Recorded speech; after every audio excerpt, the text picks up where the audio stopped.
Jadi saya terlahir dari keluarga yang broken home. Orang LGBT saya itu adalah kakak saya. Tetapi dia tahu. Dia bilang, enggak. Salam ya sama Yesus hari Minggu. Jangan lupa, suruh pakai baju itu. Masa pakai celana kolor doang? Pusing. Terus, akhirnya kan ke ginjal saya. Saya dikasih obat minum tuh kata dokternya nggak bakal mempan.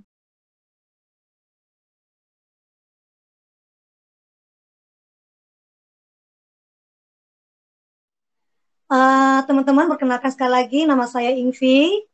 Nama lengkap saya adalah Ingvi Rizky Ramadan. Dan saya adalah anak pertama dari ke-8 saudara. Jadi adik saya 7 ya maksudnya. Nah, saya memang ingin menceritakan kisah saya dari kecil sampai kisah saya sampai saat ini, karena memang itu ada hubungannya dengan kesaksian saya. Bagaimana Tuhan membawa saya itu langkah demi langkah. Sebelum saya mengenal Tuhan, Tuhan pasti sudah mengenal saya. Dan sebelum saya mengasihi Tuhan, Tuhan lebih dahulu mengasihi saya.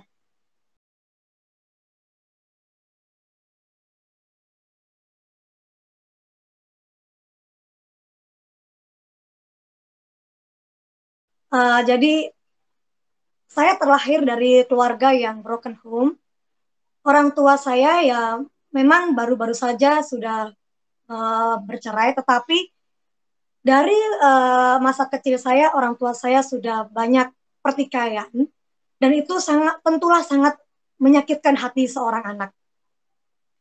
Dan ketika saya waktu itu masih, saya mengingat masa-masa saya itu waktu saya kelas 4 SD. Jadi kelas 4 SD itu saya juga sudah harus berjuang bagaimana survive ya, bagaimana mengarungi hidup ini. Maksudnya adalah saya harus membantu orang tua saya untuk mencari uang, karena pada waktu itu mama dan papa saya kan menikah muda. Ketika menikah muda itu mereka masih belum siap untuk sebenarnya untuk berumah tangga ya, sehingga ketika mereka memiliki anak, mereka nggak ngerti apa yang harus dilakukan. Dan papa saya itu terlibat di dalam berbagai hal-hal yang memahitkan hati keluarga. Akhirnya mama saya yang sudah memiliki waktu itu kelas 4 itu, mama saya sudah memiliki 2 anak dan hamil anak ketiga. Itu papa saya jarang memberikan uang kepada keluarga. Ya, jadi mau nggak mau saya yang membantu mama saya untuk mencari uang, yaitu dengan cara berjualan. Jadi saya sekolah dari TK, SD, dan SMP itu basicnya sekolah swasta yang Muslim. Jadi untuk mengenal agama itu semua dari sekolah dan juga dari orang tua. Dengan harapan pastinya ketika saya dewasa, saya menjadi anak yang soleha ya, harapan orang tua pasti seperti itu. Tetapi di sisi lain, saya juga tidak mendapatkan cinta pertama keluarga. Saya tidak mendapatkan kasih sayang yang utuh di dalam keluarga, tapi malah saya mendapatkan sakit hati yang pertama yang saya kenal itu juga di dalam keluarga saya itu sendiri. Dan seperti biasa, saya pasti meminta maaf kepada semua oknum atau semua orang yang terlibat di dalam cerita saya ini. Dengan kejujuran saya ini di hadapan Tuhan, saya tentunya memohon maaf atas kejujuran ini, karena memang ini ada hubungannya dengan bagaimana Tuhan melakukan segala kehebatan dan mujizat itu terhadap hidup saya. Jadi kembali saya kelas 4 SD harus berjualan ya. Kalau pagi saya berjualan gorengan, jadi jam 3 malam harus berjalan dari kos-kosan ya. Keluarga kami tinggal di satu petak kos kecil gitu, satu kotak aja gitu ya. Dan itu ditempatin oleh kami berempat, mama saya sedang hamil ya. Dan jika sudah makan 2 atau 3 kali, dua kali sehari aja itu sudah bersyukur bagi kami ya. Kasur juga kita masih belum ada. Jadi bisa dibayangkan bagaimana kehidupan kami pada waktu itu. Lalu kemudian mama saya harus menyuruh saya untuk pergi ke pasar berjalan jam 3:30 itu. Saya masih kelas 4 itu, saya pergi berjalan untuk membeli bahan-bahan untuk membuat kue gorengan yang kalau orang Indonesia bilang itu gorengan ya, maksudnya jajanan yang digoreng yang harganya murah gitu ya, nanti dijual itu harganya murah.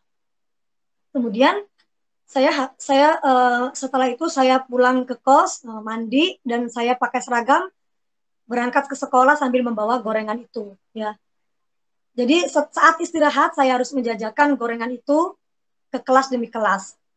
Tetapi waktu itu saya mendapatkan protes dari orang-orang kantin kalau saya berjualan, mereka kekurangan omset gitu ya. Jadi saya dilarang berjualan. Saya dilarang berjualan oleh guru saya dengan kata-kata yang menyakitkan ya. Dengan seharusnya kata-kata itu nggak dikatakan sama anak yang kelas 4 SD, yang dimana sebenarnya saya juga nggak mau melakukan hal itu. Saya juga maunya main-main sama teman-teman saya. Saya nggak mau istirahat itu harus menjajakan makanan itu, dan saya juga malu gitu. Tetapi saya mengorbankan perasaan saya supaya semua satu keluarga itu bisa makan ya. Nah, kemudian kata-kata guru saya itu yang pedas itu saya tidak pernah hiraukan. Tetapi yang saya merasa sakit hati juga ketika saya memiliki masa masa kecil itu, ketika saya pengen main sama teman-teman saya selalu menolak, katanya kamu orang miskin tidak layak main sama kami. Jadi saya nggak pernah main sama mereka. Jadi saya cuma melihat mereka main dari jauh gitu ya. Itu sampai lulus SD, yang pada akhirnya itu saya harus mengikuti ujian kelas 6 SD untuk naik tingkat ke level berikutnya SMP ya, sekolah menengah pertama. Dan waktu itu mama saya nggak punya uang sama sekali untuk membayar uang sekolah saya. Jadi mama saya menjual salah satu perabotan, satu-satunya perabotan yang bisa dijual, yaitu dengan harga Rp65.000 pada saat itu. Nah, tetapi uang ujian saya juga seharga 65.000. Jadi taruhannya adalah kami tidak bisa makan. Jadi mama saya menawarkan, uang ini untuk kamu sekolah atau uang ini untuk makan. Dan saya bilang terserah mama. Tapi mama saya memilih untuk membuat saya sekolah. Jadi untuk ujian saya. Jadi apa yang terjadi saudara? Ya saya dan adik saya dan mama saya sedang hamil itu tidak makan nasi, tidak makan kebutuhan, tidak makan makanan pokok ya, itu selama 1 minggu. 1 minggu kami tidak makan makanan pokok, hanya minum teh hangat dengan biskuit saja. Dan itu rasa laparnya setengah mati. Teman-teman ya, rasa laparnya itu masih bisa dirasakan sampai sekarang. Ya, dan itu membuat saya itu merasakan bahwa suatu hari nanti saya berdoa supaya anak-anak saya tidak akan mengalami hal itu gitu. Kemudian saya puji Tuhan saya lulus ya, walaupun dengan nilai pas-pasan. Saya begitu lulus, lalu kemudian waktu SMP orang tua saya sudah nggak bisa menyekolahkan saya lagi, dan saya dititipkan ke kakek nenek angkat. Jadi orang tua saya punya orang tua angkat dan saya dititipkan di situ. Setelah lulus SMP saya ke SMA. Jadi saya TK, SMP, TK, SD, SMP saya kan berhijab ya, karena sekolah saya sekolah Muslim. Kemudian saya masuk ke sekolah negeri karena dengan pertimbangan kalau saya sekolah swasta lagi nanti malah saya tidak bisa membayar sekolah. Tapi kalau sekolah negeri kan masih disubsidi oleh pemerintah, setidaknya masih lebih murah daripada sekolah swasta. Kemudian saya mengikuti tes begitu supaya saya bisa masuk, dan ya akhirnya ya bersyukur bisa masuk ke salah satu sekolah negeri di Surabaya. Dan meskipun begitu orang tua saya masih belum bisa untuk membiayai saya untuk sekolah ya, maksudnya tidak bisa memberikan uang SPP itu secara full gitu, tidak bisa, karena saya kan harus kembali lagi dari nenek angkat saya harus kembali lagi ke orang tua saya ya, karena sudah cukup lama saya tinggal di kakek nenek saya. Jadi saya kembali lagi ke orang tua saya, dan disitulah saya harus kembali berjuang bagaimana supaya saya bisa sekolah dan makan sehari-hari. Karena SPP saya memang benar-benar nggak bisa gitu, nggak bisa bayar gitu. Jadi apa yang saya lakukan di usia pada waktu itu masih umur 16 ya, saya masih umur 16. Apa yang bisa saya kerjakan supaya saya bisa kembali sekolah lagi. Kemudian saya akhirnya mengamen dan berjualan koran di salah satu lampu merah ya, traffic light di kota Surabaya. Itu saya di situ. Jadi saya merasakan kalau baru masuk SMA 16 tahun itu kan masih anak, itu baru ABG ya, baru merasakan kayak apa ya, ya temenan yang banyak, kemudian juga sudah merasakan mulai senang sama lawan jenis gitu. Nah, kemudian tapi saya harus mengenyampingkan itu semuanya karena saya pengen makan, saya pengen sekolah ya, karena tentu saja kalau setelah sekolah saya tidak pernah menemukan makanan di rumah ya, karena ya nggak ada gitu, nggak ada. Jadi saya harus habis pulang sekolah saya harus berjalan yang kira-kira jalannya itu sekitar sekitar 20 menit saya kalau harus berjalan ke traffic light itu, kemudian saya berjualan koran dan ngamen ya. Nah, kalau berjualan koran itu kan untungnya satu koran tuh cuma sekitar 500 rupiah sampai 1000 rupiah. Dan itu nggak semua orang beli koran ya. Nggak semua orang beli koran.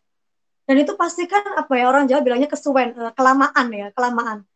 Sehingga saya sudah sangat lapar dan saya membutuhkan uang untuk sekolah, naik angkot atau beli buku untuk keesokan harinya ya. Yang saya pikir saya ngamen itu saya bisa bayar sekolah, tapi ternyata ya enggak gitu. Tapi setidaknya saya bisa makan, saya bisa berangkat ke sekolah. Nah, disitulah saya semakin apa ya, semakin semakin terbentuk karakter ya, bahwa saya merasakan hidup ini begitu pahit, hidup itu begitu pahit. Mengapa semua ini terjadi pada saya? Mengapa kok Tuhan ini mengizinkan saya lahir di dunia, tetapi saya tidak pernah bahagia gitu ya, karena saya masih umur 16 tahun, karena saya nggak mungkin saya memikirkan hal-hal yang apa, oh ya Tuhan itu menciptakan anak-anak, enggak, karena kan saya juga bukan orang Kristen, jadi nggak ada ceritanya itu Tuhan menyertai kamu, Tuhan di dalam kamu, yang nggak ada gitu ya. Yang saya tahu adalah kegiatan rutinitas seperti ibadah ya, mengaji, itu yang saya tahu hanya begitu, karena tetapi saya tidak pernah merasakan kekuatan, kedamaian, nggak pernah, apalagi masih muda waktu itu ya, masih belia. Nah, di waktu saya ngamen itu saya merasakan, kenapa saya merasakan kepahitan, karena apa ya, saya cuma mengharapkan setiap orang itu ngasih 500 atau 1000 rupiah aja. Itu mungkin saya 2 jam 3 jam saya sudah bisa makan gitu. Saya sudah bisa makan, saya sudah bisa ngasih adik-adik saya makan, karena hasil saya itu separuh saya buat untuk sekolah, separuhnya lagi saya kasih ke mama saya untuk kebutuhan sehari-hari. Jadi saya masa kepahitan, orang-orang ini pelit banget sih gitu ya. Apa sih arti dari uang 500, 1000 itu, apa arti arti arti bagi orang-orang kaya gitu ya. Dalam waktu itu saya bilang begitu. Tapi kenapa kok ngasih aja kok susah gitu. Saya merasakan kepahitan karena bertahun-tahun ya saya di traffic light itu, selama 3 tahun saya di situ sampai lulus SMA. Dan yang membuat saya sakit hati lagi, kalau di Indonesia ini kan ada petugas polisi Pamong Praja, Pol PP. Itu yang bertugas untuk membersihkan kota ya. Jadi tidak boleh anak di bawah umur bekerja. Dan kalau saya masih umur 16 tahun, itu kan masih kelihatan saya di bawah umur. Jadi tentu mereka akan menangkap saya. Sedangkan saya ini salah apa? Saya hanya ingin makan gitu. Saya lapar, saya pengen makan. Ya tapi mau nggak mau itu kan tugas mereka ya, dari pemerintahan juga. Jadi apa yang saya lakukan ketika mereka saya melihat mereka turun dari mobil dinas itu untuk mengejar saya dan teman-teman saya ya, kami maksudnya. Itu pasti saya akan pergi, saya akan kejar-kejaran sama apa oknum-oknum itu, saya kejar-kejaran ya. Sudah bayangin, saya sudah sekolah, sudah lelah, saya lapar ya. nyari uang juga 500.000 itu susah, ditambah lagi saya harus kejar-kejaran sama Pol PP itu ya, sampai jauh banget gitu, kenceng banget saya itu. Kadang-kadang saya harus masuk ke got ya, saya masuk ke selokan, terus atau saya masuk apa, saya harus apa, jadi kan di traffic light itu kan dekat sama kayak olahraga gitu ya, kayak apa ya, tempat olahraga gitu ya, tempat tempat orang berarti olahraga gitu. Jadi salah satu olahraganya itu apa namanya, ada seperti apa, panjat tebing, climbing gitu ya, latihan climbing gitu.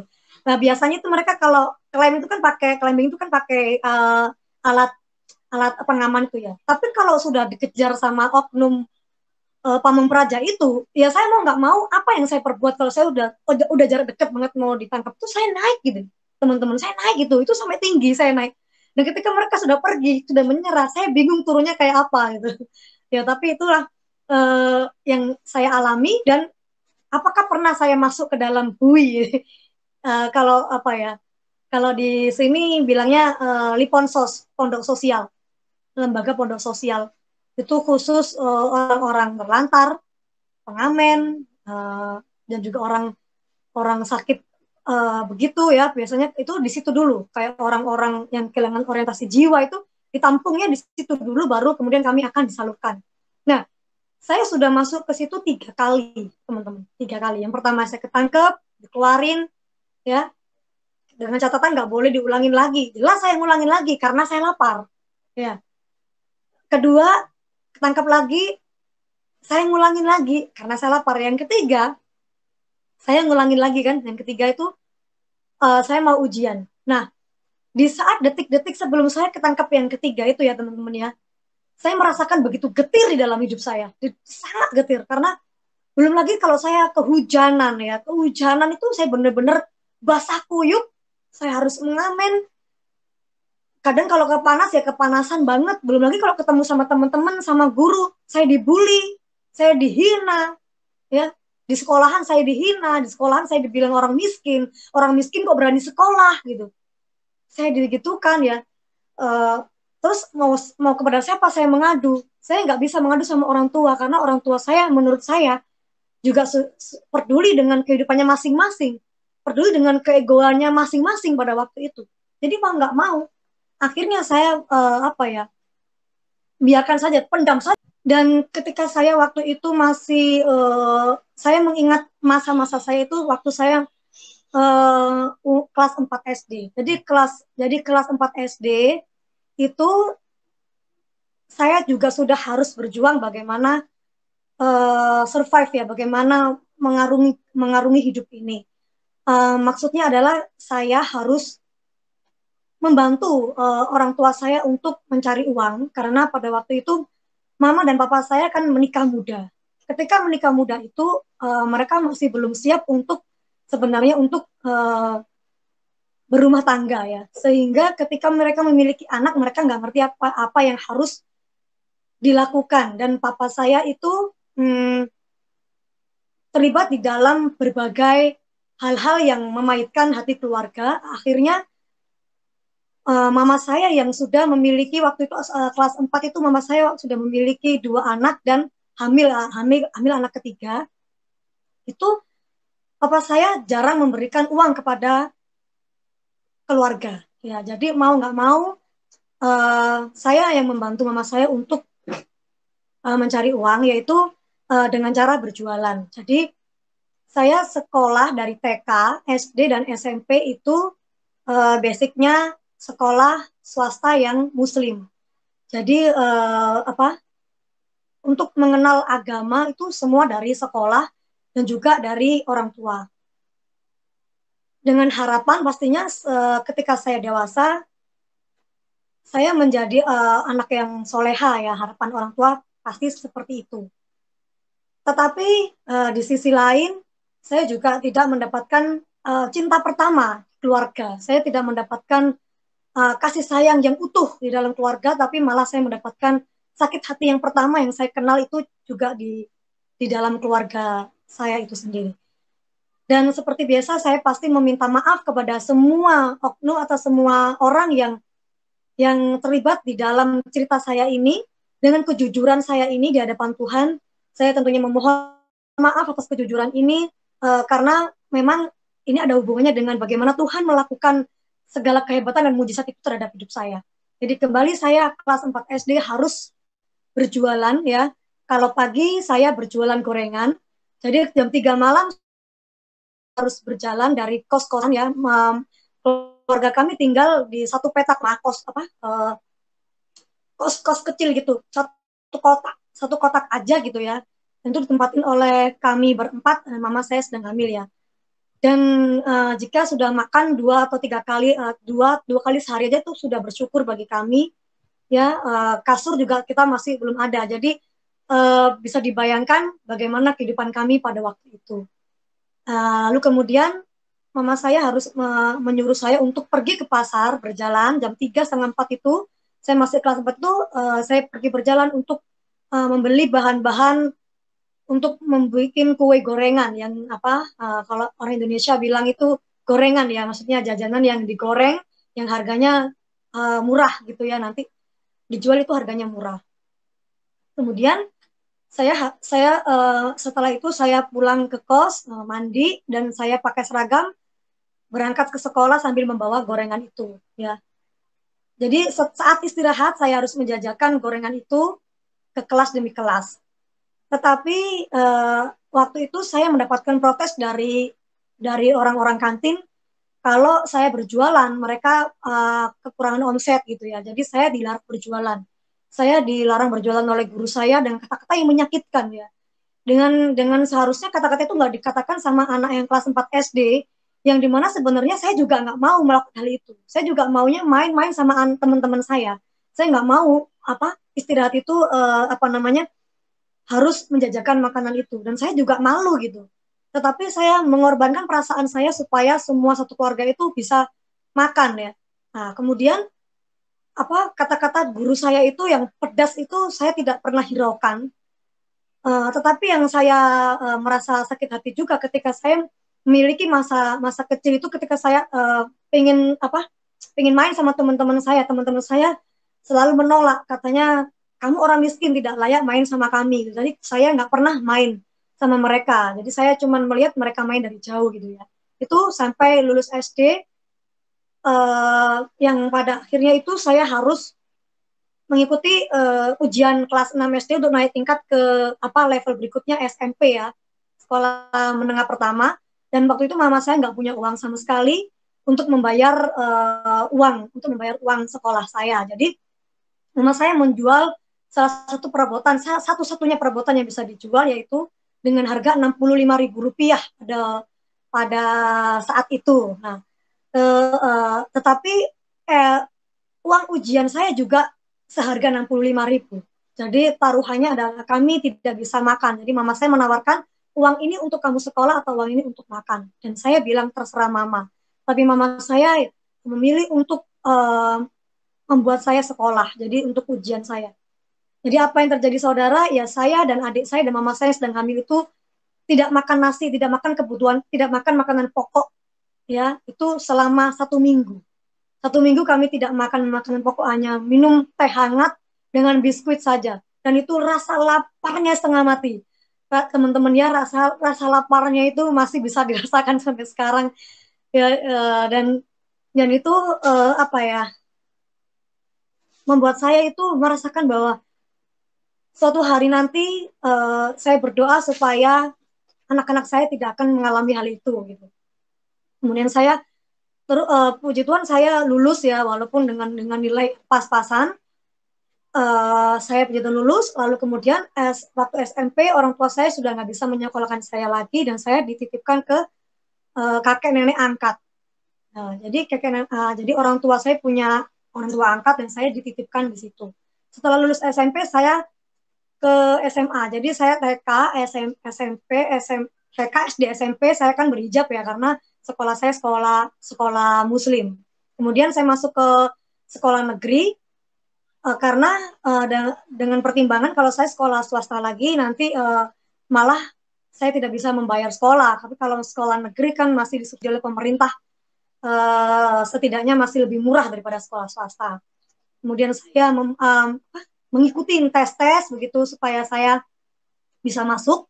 Dan ya akhirnya ya bersyukur bisa masuk ke salah satu sekolah negeri di Surabaya. Dan meskipun begitu, orang tua saya masih belum bisa untuk membiayai saya untuk sekolah ya. Maksudnya tidak bisa memberikan uang SPP itu secara full gitu, tidak bisa. Karena saya kan harus kembali lagi dari nenek angkat saya harus kembali lagi ke orang tua saya ya. Karena sudah cukup lama saya tinggal di kakek nenek saya. Jadi saya kembali lagi ke orang tua saya dan disitulah saya harus kembali berjuang bagaimana supaya saya bisa sekolah dan makan sehari-hari. Karena SPP saya memang benar-benar nggak bisa gitu, nggak bisa bayar gitu. Jadi apa yang saya lakukan di usia pada waktu itu masih umur 16 ya, saya masih umur 16. Apa yang bisa saya kerjakan supaya saya bisa kembali sekolah lagi. Kemudian saya akhirnya mengamen dan berjualan koran di salah satu lampu merah ya, traffic light di kota Surabaya. Itu saya di situ. Jadi saya merasakan kalau baru masuk SMA 16 tahun itu kan masih anak itu baru ABG ya, baru merasakan kayak apa ya temenan yang banyak, kemudian juga sudah merasakan mulai senang sama lawan jenis gitu. Nah kemudian tapi saya harus mengenyampingkan itu semuanya karena saya pengen makan, saya pengen sekolah ya, karena tentu saja kalau setelah sekolah saya tidak pernah menemukan makanan di rumah ya, karena ya nggak ada gitu, nggak ada. Jadi saya harus habis pulang sekolah saya harus berjalan yang kira-kira jalannya itu sekitar 20 menit saya kalau harus berjalan ke traffic light itu, kemudian saya berjualan koran dan ngamen ya. Nah kalau berjualan koran itu kan untungnya satu koran tuh cuma sekitar Rp500 sampai Rp1.000. Dan itu nggak semua orang beli koran ya, nggak semua orang beli koran. Dan itu pasti kan apa ya, orang Jawa bilangnya kesuwen, kelamaan ya, kelamaan. Sehingga saya sudah sangat lapar dan saya membutuhkan uang untuk sekolah, naik angkot atau beli buku untuk keesokan harinya ya. Yang saya pikir saya ngamen itu saya bisa bayar sekolah, tapi ternyata ya enggak gitu. Tapi setidaknya saya bisa makan, saya bisa berangkat ke sekolah. Nah, disitulah saya semakin semakin terbentuk karakter ya, bahwa saya merasakan hidup ini begitu pahit, hidup itu begitu pahit. Mengapa semua ini terjadi pada saya? Mengapa kok Tuhan ini mengizinkan saya lahir di dunia? Tetapi saya tidak pernah bahagia gitu ya, karena saya masih umur 16 tahun, karena saya nggak mungkin saya memikirkan hal-hal yang apa, oh ya Tuhan itu menciptakan anak-anak, enggak, karena kan saya juga bukan orang Kristen, jadi nggak ada ceritanya itu Tuhan menyertai kamu, Tuhan di dalam kamu, yang nggak ada gitu ya. Yang saya tahu adalah kegiatan rutinitas seperti ibadah ya, mengaji, itu yang saya tahu hanya begitu, karena tetapi saya tidak pernah merasakan kekuatan, kedamaian, nggak pernah, apalagi masih muda waktu itu ya, masih belia. Nah di waktu saya ngamen itu saya merasakan, kenapa saya merasakan kepahitan, karena apa ya, saya cuma mengharapkan setiap orang itu ngasih 500 atau Rp1.000 aja. Itu mungkin saya 2 jam 3 jam saya sudah bisa makan gitu. Saya sudah bisa makan, saya sudah bisa ngasih adik-adik saya makan, karena hasil saya itu separuh saya buat untuk sekolah, separuhnya lagi saya kasih ke mama saya untuk kebutuhan sehari-hari. Jadi saya masa kepahitan, orang-orang ini pelit banget sih gitu ya. Apa sih arti dari uang 500, 1.000 itu, apa arti bagi orang-orang kaya gitu ya. Nah, waktu itu saya bilang begitu. Tapi kenapa kok ngasih aja kok susah gitu. Saya merasakan kepahitan karena bertahun-tahun ya saya di traffic light itu, selama 3 tahun saya di situ sampai lulus SMA. Dan yang membuat saya sakit hati lagi, kalau di Indonesia ini kan ada petugas polisi Pamong Praja, Pol PP. Itu yang bertugas untuk membersihkan kota ya. Jadi tidak boleh anak di bawah umur bekerja. Dan kalau saya masih umur 16 tahun, itu kan masih kelihatan saya di bawah umur. Jadi tentu mereka akan menangkap saya. Sedangkan saya ini salah apa? Saya hanya ingin makan gitu. Saya lapar, saya pengen makan. Ya tapi mau nggak mau itu kan tugas mereka ya dari pemerintahan juga. Jadi apa yang saya lakukan ketika mereka saya melihat mereka turun dari mobil dinas itu untuk mengejar saya dan teman-teman saya ya, kami maksudnya. Itu pasti saya akan pergi, saya akan kejar-kejaran sama apa oknum-oknum itu, saya kejar-kejaran ya. Sudah bayangin saya sudah sekolah, sudah lelah, saya lapar ya. Nyari uang juga 500.000 itu susah, ditambah lagi saya harus kejar-kejaran sama Pol PP itu ya, sampai jauh banget gitu, kenceng banget saya itu. Kadang-kadang saya harus masuk ke got ya, saya masuk ke selokan, terus atau saya masuk apa, saya harus apa, jadi kan di traffic light itu kan dekat sama kayak olahraga gitu ya, kayak apa ya, tempat olahraga gitu ya, tempat tempat orang berarti olahraga gitu. Jadi salah satu olahraganya itu apa namanya, ada seperti apa, panjat tebing, climbing gitu ya, latihan climbing gitu. Nah biasanya itu mereka kalau climbing itu kan pakai alat alat pengaman itu ya. Tapi kalau sudah dikejar sama oknum pamung praja itu, ya saya mau nggak mau apa yang saya perbuat kalau saya udah jarak dekat banget mau ditangkap tuh saya naik gitu, teman-teman saya naik gitu, itu sampai tinggi saya naik. Dan ketika mereka sudah pergi, sudah menyerah, saya bingung turunnya kayak apa gitu. Ya tapi itulah yang saya alami. Dan apakah pernah saya masuk ke dalam bui? Kalau apa ya? Kalau di sini bilangnya Liponsos, pondok sosial, lembaga pondok sosial. Itu khusus orang-orang terlantar, pengamen, dan juga orang orang sakit begitu ya. Biasanya itu di situ dulu, kayak orang-orang yang kehilangan orientasi jiwa itu ditampungnya di situ dulu, baru kemudian kami akan disalurkan. Nah, saya sudah masuk ke situ 3 kali, teman-teman, 3 kali. Yang pertama saya ketangkep, dikeluarin, ya, dengan catatan nggak boleh diulangin lagi. Jelas saya ngulangin lagi karena saya lapar, ya.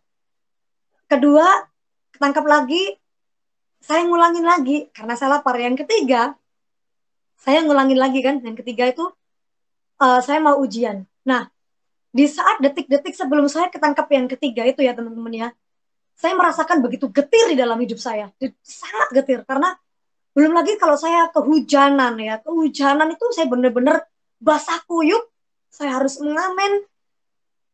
Kadang kalau kepanas ya kepanasan banget. Belum lagi kalau ketemu sama teman-teman, sama guru, saya dibully, saya dihina, ya. Di sekolahan saya dihina, di sekolahan saya dibilang orang miskin kok berani sekolah gitu. Saya digitukan ya. Terus mau kepada siapa saya mengadu? Saya nggak bisa mengadu sama orang tua karena orang tua saya menurut saya juga peduli dengan kehidupannya masing-masing, peduli dengan keegoannya masing-masing pada waktu itu. Jadi mau nggak mau, akhirnya saya apa ya, biarkan saja, pendam saja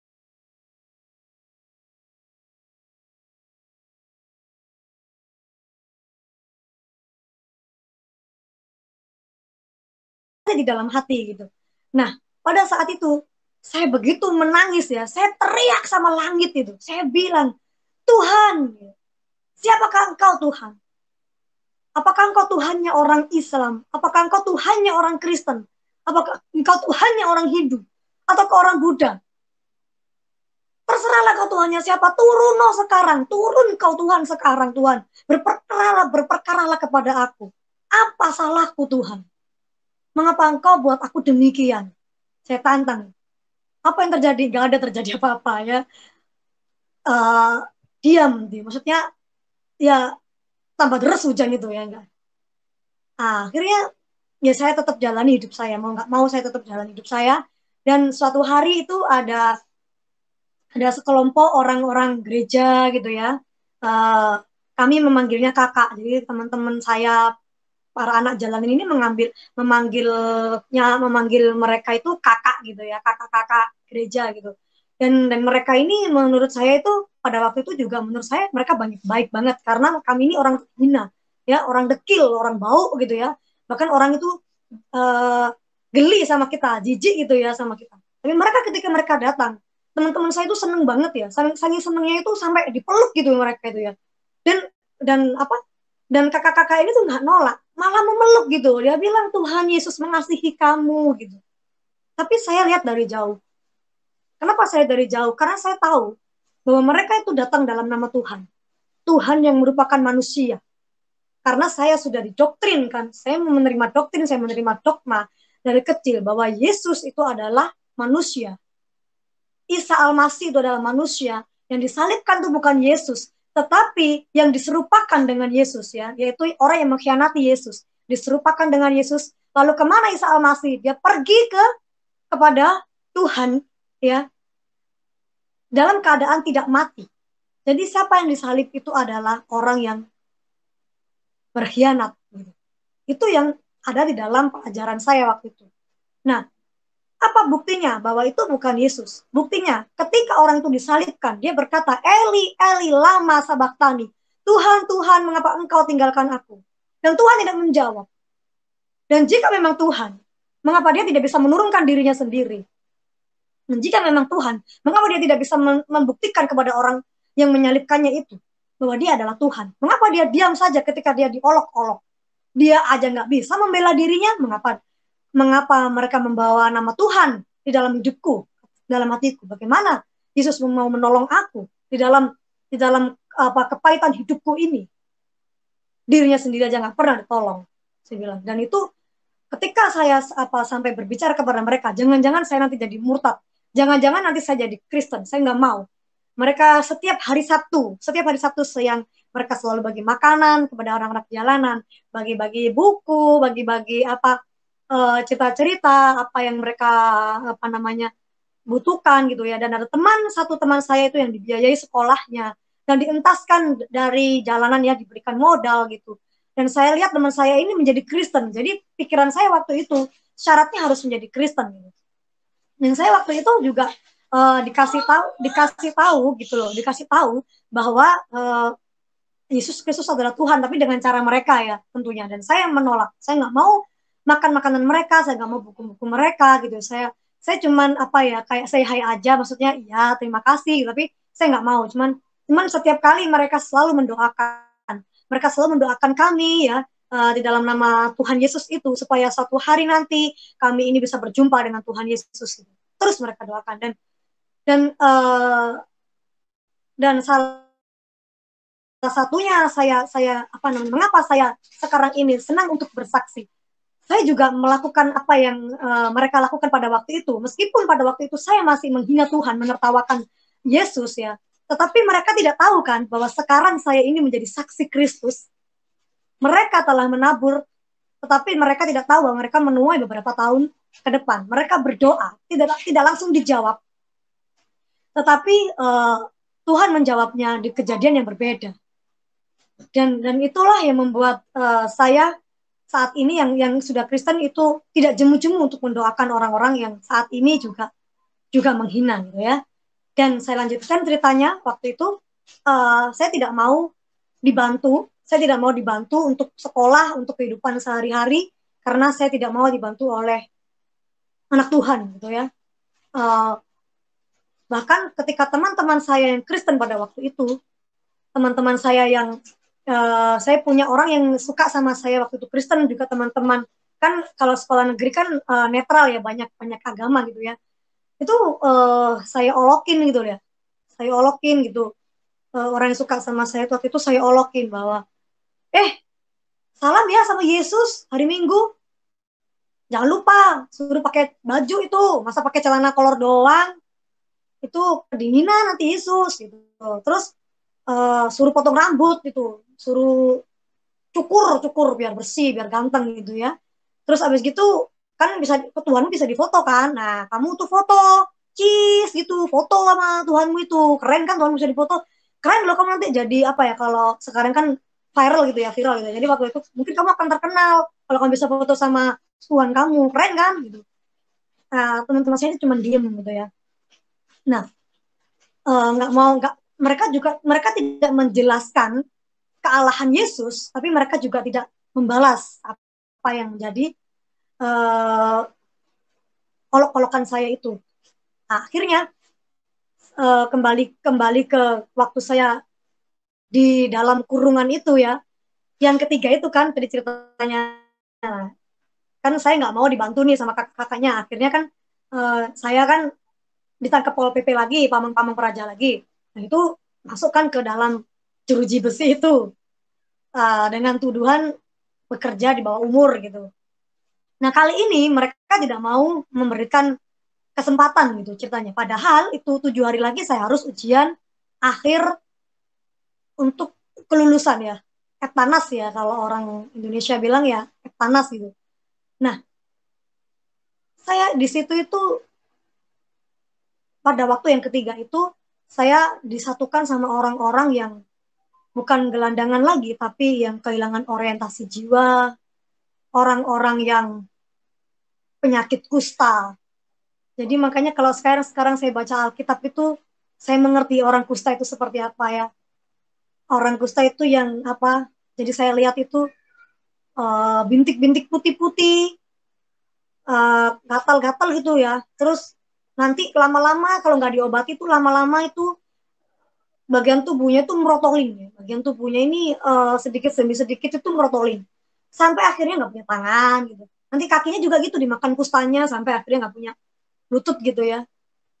Dan baunya sangat menyengat, baunya sangat menyengat. Dan apa yang saya makan di kurungan itu, yang saya makan hanya nasi karak ya, setengah karak, setengah keras banget itu. Terus kuahnya itu cuman air garam panas sama mungkin tempe yang nggak digoreng ya, cuman nggak direbus ya, cuman nggak layak banget lah buat makan gitu ya, nggak layak banget. Jadi saya saya merasakan saya ini kok dibawa Tuhan ini begini gitu. Kembali saya selalu menantang Tuhan. Tapi kalau ada orang menginjili, saya nantang gitu loh. Saya nggak mau. Tapi saya terus menantang Tuhan gitu. Jadi bebal gitu ya saya ini. Ketika saya itu menantang Tuhan, kembali saya menanyakan, mengapa ini semua terjadi dalam hidup saya? Mengapa? Saya ini salah apa? Selalu begitu saya. Saya salah apa? Jadi menurut saya nggak salah. Orang saya dilahirkan, ya harusnya saya dikasih makan masih umur segitu. Kalau kalau apa namanya di Indonesia kan penuh itu, masih masih kewajiban orang tua penuh. Tapi kenapa kok begini gitu hidup saya, kok gini-gini amat gitu ya. Teman-teman saya ini ada yang susah loh. Tapi mereka itu bilang gak gini-gini, gak seperti itu amat lah kehidupanku gitu. Ya tapi saya pikir saya salah apa ya gitu. Tapi kalau saya memikirkan saya salah apa ya, saya nggak akan keluar tuh dari jeruji besi ya. Ya saya harus keluar. Saya setiap hari keluarkan saya gitu. Kadang-kadang keluarkan saya. Saya mau panas, keluarkan saya. Sampai pada akhirnya ke apa ya, ketua petugas ya, kepala petugas itu bilang sama saya sudah sebenarnya saya tuh sudah muak sama kamu. Dibilangin jangan diulangin lagi. Ya saya bilang, saya lapar bu, gimana mau nggak ngulangin? Tapi saya janji deh, saya hari ini saya keluar bersyarat gitu. Saya mau keluar bersyarat, apa syaratnya? Saya akan lakuin. Saya kalau lulus nggak bakalan mau jadi pengamen lagi. Saya mau kerja. Saya mau bantu orang tua saya mau bantu adik-adik saya. Apa yang saya bisa. Saya nggak bakalan masuk sini lagi. Itu terakhir kali ini. Biarkan saya panas, Bu. Biarkan saya panas. Dan itu di sekolahan saya nggak bayar SPP itu. Saya kan sekolah 3 tahun ya, 3 tahun SMA. 3 tahun itu kan berarti 1 tahunnya 12 bulan. Itu 1 tahun mungkin saya bayar SPP cuma 3-4 kali lah. Jadi kalau 3 tahun, berapa saya cuma bayar SPP? Kurangnya kan banyak banget. Dan saya nggak bisa membayar itu. Belum lagi untuk membayar ujian. Saya nggak bisa. Tapi saya hadapi. Saya bilang sama guru saya, Bu, ini surat penangkapan saya bahwa saya selama ini ditangkap di lembaga pondok sosial di salah satu kota Surabaya, di salah satu daerah di kota Surabaya. Tolong saya, Bu, supaya sekolah ini melunaskan apa? Saya utang lah sama sekolah ini. Saya mau panas. Nanti kalau saya lulus, saya bekerja, saya bayar deh, Bu. Dan ibu ini bilang, apakah kamu yang saya lihat yang waktu ngamen itu? Coba lepas hijab kamu, kerudung kamu. Karena saya lihat itu yang ngamen tuh nggak pakai kerudung. Saya lepas kerudung saya. Dia peluk saya itu. Dia minta maaf sama saya. Dia minta maaf sama saya. Dia bilang, kamu saya lunaskan. Saya akan maju ke departemen pendidikan itu untuk melunaskan semua tanggungan kamu, dan kamu boleh mendapatkan kartu Aktanas. Yang selama ini saya sekolah, kalau ujian semester itu nggak pernah mendapatkan kartu karena saya nggak pernah bayar sekolah, dan saya selalu diusir dari kelas untuk saya ujian di kamar mandi. Kalau nggak gitu saya ujiannya di kamar kosong, di ruang guru, sambil dihina-hina, sambil dibilang orang miskin gak sekolah. Memang orang miskin nggak boleh sekolah. Justru karena saya miskin, saya pengen sekolah supaya nasib saya tidak menjadi miskin. Tapi saya tidak bisa berani bicara seperti itu pada waktu itu. Karena kalau saya bicara, takutnya saya malah diusir dari sekolah itu, malah saya nggak bisa ujian. Saya diam, ya oke, saya okein aja. Disitulah saya terbentuk karakter yang semakin keras dan semakin pahit oleh hidup ini. Nah, akhirnya saya lulus SMA dengan nilai yang puji Tuhan memuaskan. Akhirnya saya bekerja, dan beberapa bulan kemudian saya ini berpikir kalau saya ini akhirnya berpikir kalau saya ini lepas dari keluarga saya. Misalnya, maksudnya begini, kalau mungkin saya menikah, itu mungkin saya akan bahagia. Ya, jadi waktu saya sudah SMA itu kan adik saya sekitar sudah 6 ya, sudah enam lah. Saya sumpek gitu loh. Apa bahasa Indonesianya sumpek? Ya pokoknya kayak jenuh gitu, jenuh. Setiap hari melihat papa saya itu berantem, lempar-lemparan barang, gak ada uang, itu jenuh hidup saya. Lah saya pikir kalau menikah itu adalah jalan satu-satunya, jalan pintas untuk saya bahagia gitu.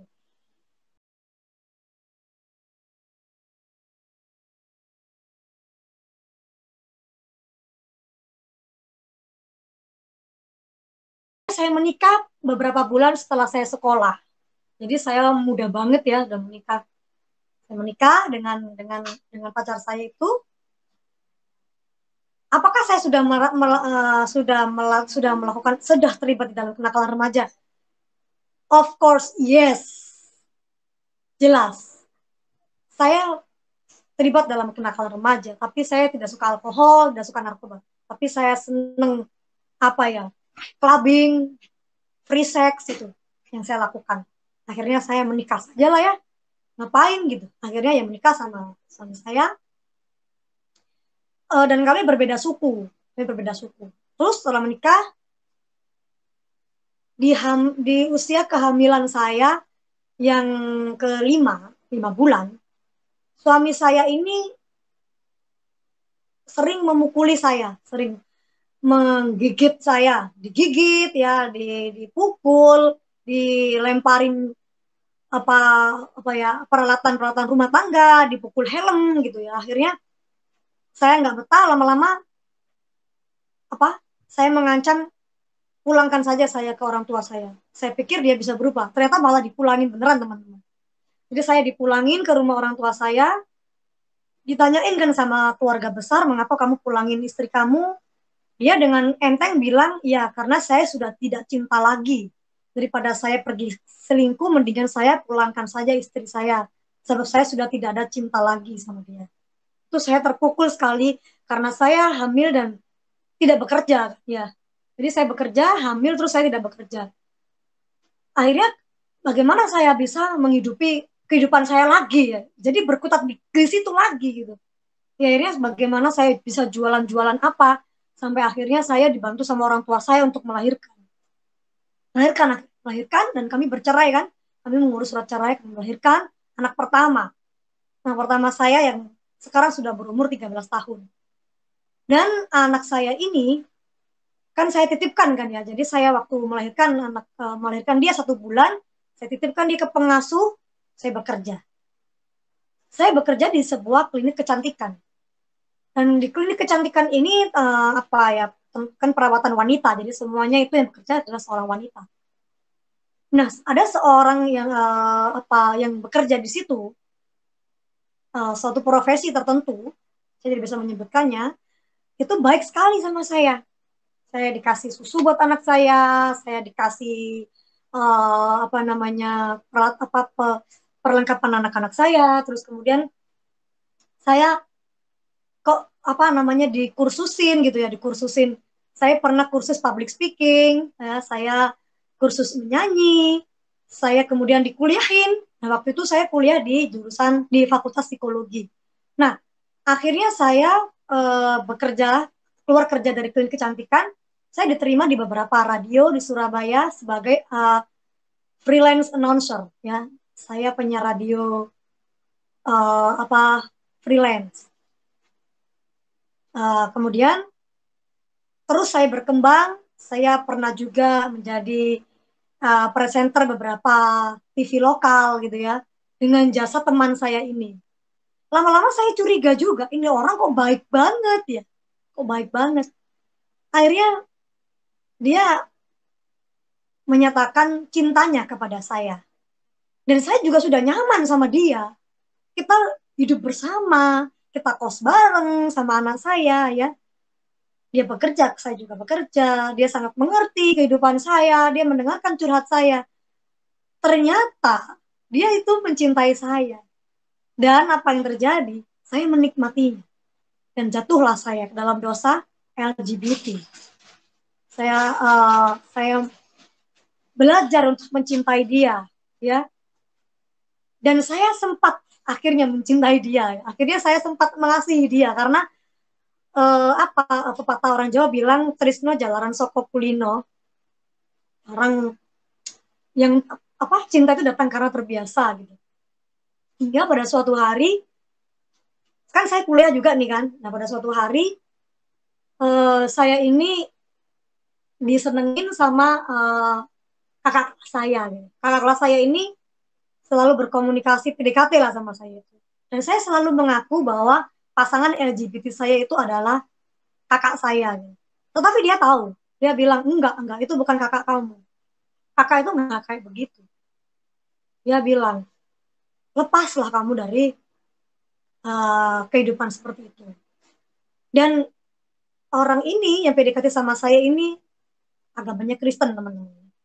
Lagi-lagi saya bilang kalau dia PDKT sama saya pacaran sama dia, lagi-lagi pacar saya dulu banyak Kristen, sekarang ketemu orang Kristen lagi. Jadi saya diinjilin lagi, pusing saya gitu. Tapi lama-kelamaan saya ini kayak masa iya sih saya ini hidup sama seorang wanita terus gitu. Memang dia nggak pernah menyakiti saya karena kita sama-sama perempuan gitu. Tapi cemburunya besar banget. Kemana-mana maunya sama saya dipeluk ya, bahkan dicium, bahkan dipegang tangan tuh di depan umum ya, di mall gitu. Malu ya. Tapi karena saya yang pertama sudah terbiasa, yang kedua saya nggak bisa apa-apa. Berapa gaji penyiar radio freelance, berapa gaji presenter freelance gitu. Itu saya masih harus membantu orang tua saya, adik-adik saya, dan anak saya. Itu saya nggak cukup. Jadi saya mengandalkan dia. Gitu. Mau nggak mau saya harus menurutin apa kemauannya dia. Dan akhirnya nggak tahu bagaimana caranya ini, saya tiba-tiba ingin lepas juga. Akhirnya saya dibantu sama teman laki-laki saya ini, dibantu untuk melepaskan saya. Dan saya baru tahu bahwa pasangan saya ini orangnya benar-benar kejam. Ketika saya mau putus gitu sama dia nggak terima. Dia cari saya, dia umumkan ke semua pekerjaan saya kalau saya itu seorang lesbian. Dan saya dipecat dari pekerjaan saya. Dia umumkan juga ke tempat kuliah saya itu, kalau saya itu pacarnya dia. Ya puji Tuhan, karena saya kan kuliahnya di psikologi. Kita sering mengundang narasumber-narasumber yang yang menurut kami normal, sebab mereka itu melakukannya dengan sukacita. Seperti itu. Jadi mereka adalah narasumber. Jadi menurut mereka ya wala ternyata aku juga seperti itu gitu. Menurut mereka biasa-biasa aja gitu. Oh, Invi juga seperti itu ternyata gitu. Mungkin menurut mereka bisa dijadikan narasumber ini gitu ya. Maksudnya akhirnya karena kita kan kalau di Fakultas Psikologi kita harus memanggil orang-orang yang seperti itu, mengapa mereka menjadi seperti itu. Kita kayak penelitian gitu ya, penelitian. Nah, saya nggak peduli, saya pengen lepas. Tapi dia nggak terima.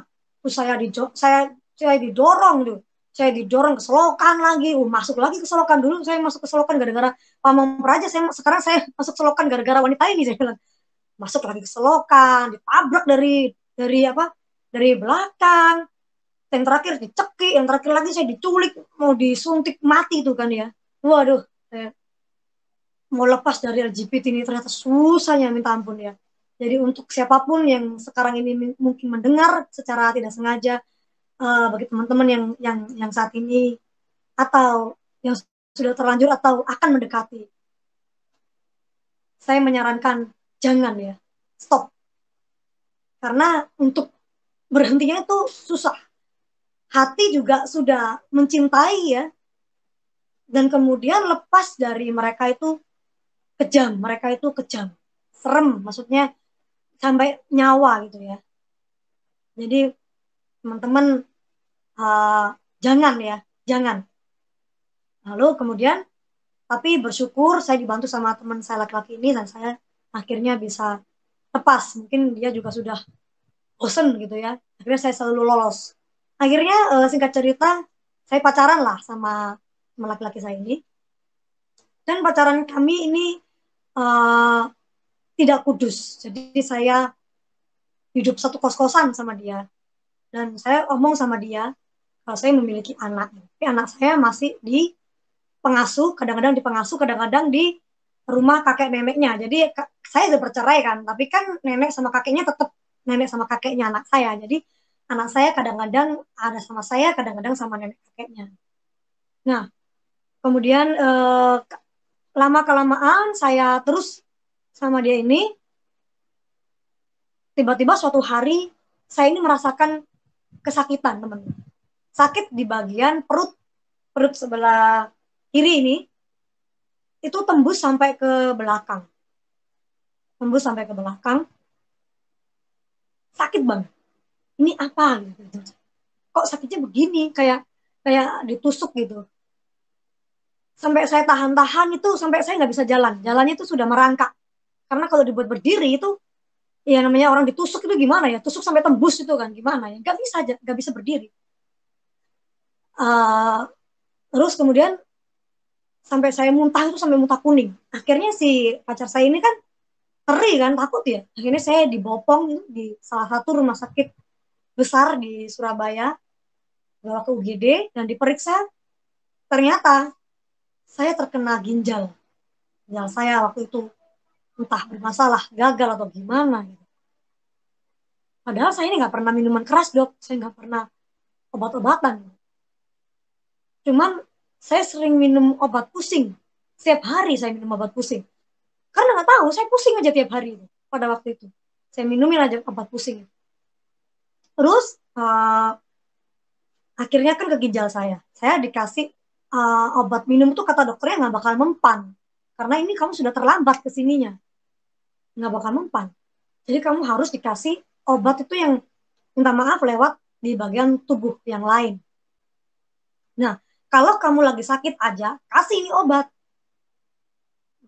Kalau kamu lagi nggak sakit, jangan. Dan kalau kamu lagi sakit, kalau nggak ada obat ini, ya rasanya sakitnya kayak begitu. Jadi itu pereda nyeri yang hebat gitu ya.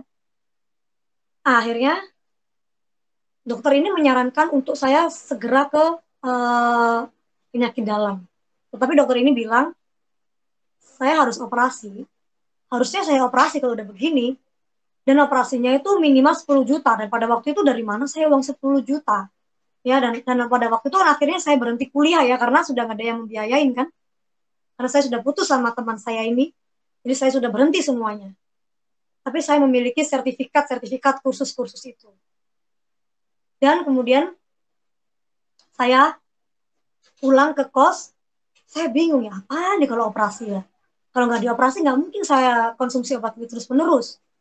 Akhirnya ada teman saya sekolah, sekarang ini nggak tahu kemana dia kontaknya ya. Kalau misalkan teman saya ini ketemu ya, mungkin saya juga menyarankan dia untuk kesaksian gitu. Nah, teman saya ini lebih dulu untuk mengenal Tuhan. Jadi dia dulu juga Muslim, teman SMA. Kemudian dia sih menikah dengan suaminya. suaminya Kristen, kemudian dia Kristen. Tetapi pasti saya yakin bahwa ada pengalaman pribadi dia dengan Tuhan. Bukan karena pasangan hidupnya. Dia berkata sama saya, Invi, kamu maukah sembuh gitu? Oh ya, namanya orang sakit masa mau? Oh, enggak sembuh, enggak mau sembuh masa gitu. Pasti saya bilang ya mau banget. Kamu mau didoakan? Didoakan siapa? Didoakan pendetaku di gereja. Oh enggak, saya bilang. Kamu mau? Oh, orang di dalam hati saya ya, tapi saya nggak bilang sama dia, saya menghargai dia. Tapi saya bilang di dalam hati saya, oh Yesus saja begitu kok, haram saya didoakan sama Yesus. Yesus saja nggak bisa keluar dari salib. Manusia biasa itu. Manusia biasa. Nanti Yesus itu turun kedua kali di dunia ini untuk menghakimi orang Kristen. Mengapa engkau menyembahku, hai umat Kristen? Bukankah aku menyuruh engkau menyembah Allah Subhanahu wa Ta'ala? Masa saya mau didoakan sama pendeta? Tapi saya diem aja. Tapi saya diem lagi. Ini obat sudah tinggal satu. Kalau saya sakit lagi gimana gitu. Akhirnya saya bilang sama teman saya, namanya dia Widya. Wit, boleh deh aku mau didoain. Nah kan kebetulan kan pacar saya Kristen juga, jadi dia pasti mendukung kan. Mau nih didoain. Pengen cobalah. Ya, pokoknya kan percaya ya. Masih sembuh. Ya. Akhirnya saya ke gereja,